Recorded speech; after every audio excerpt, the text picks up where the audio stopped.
Salut à tous, bienvenue à Blessing Business Academy, votre école de formation pour l'entreprise. Nous allons continuer notre concept de 100 jours pour maîtriser 100 définitions. Et depuis la 11e journée, nous parlons de la subvention. Et lors de la 12e journée, nous avons parlé de la subvention d'investissement. 13e journée, la subvention d'exploitation. Et aujourd'hui, nous allons comprendre ou encore définir ce que c'est qu'une subvention d'équilibre.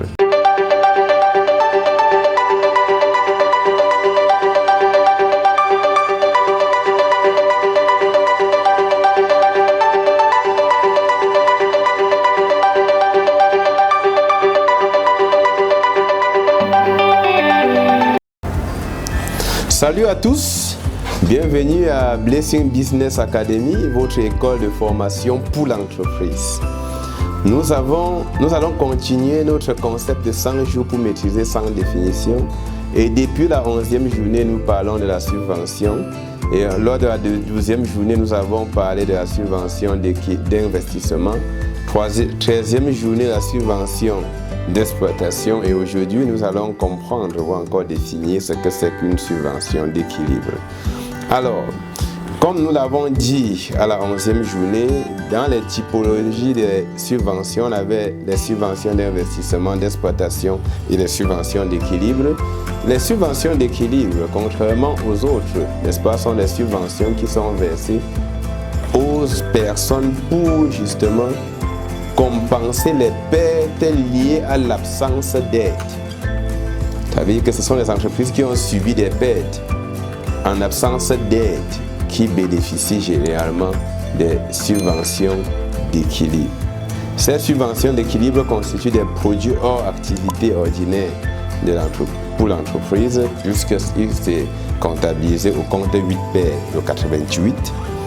Et pratiquement, pour une approche beaucoup plus pratique, on peut prendre le cas, n'est-ce pas, des entreprises justement de Douala qui, il y a quelques jours, ont vécu les inondations, qui ont détruit les investissements et même, pour certains, des produits intermédiaires, des animaux dans les fermes et, bien entendu, les stocks de marchandises. Ne pouvant pas être secourus dans le cadre de ces inondations, ces entreprises-là, pour continuer à fonctionner, peuvent bénéficier de la part de l'État ou encore d'une autre autorité publique, n'est-ce pas, des ressources ou encore une aide, et cela sera comptabilisé justement dans le compte de la subvention d'équilibre. C'est également le cas pour les aides reçues suite à certaines catastrophes naturelles, comme par exemple les tremblements de terre et autres catastrophes qui détruisent, ou les tempêtes qui peuvent détruire, n'est-ce pas, les actifs d'une entreprise, et en retour, pour aider cette entreprise à continuer son exploitation, on lui accorde des subventions qu'on appellera ou encore qu'on classera bien entendu dans la catégorie des subventions d'équilibre. Comment est-ce que nous comptabilisons ces subventions d'équilibre? Comment nous l'analysons justement dans notre compte de résultats? Quelle est l'approche lorsqu'il va falloir faire une analyse financière de ces subventions d'équilibre ainsi que leur incidence sur la vision des comptes?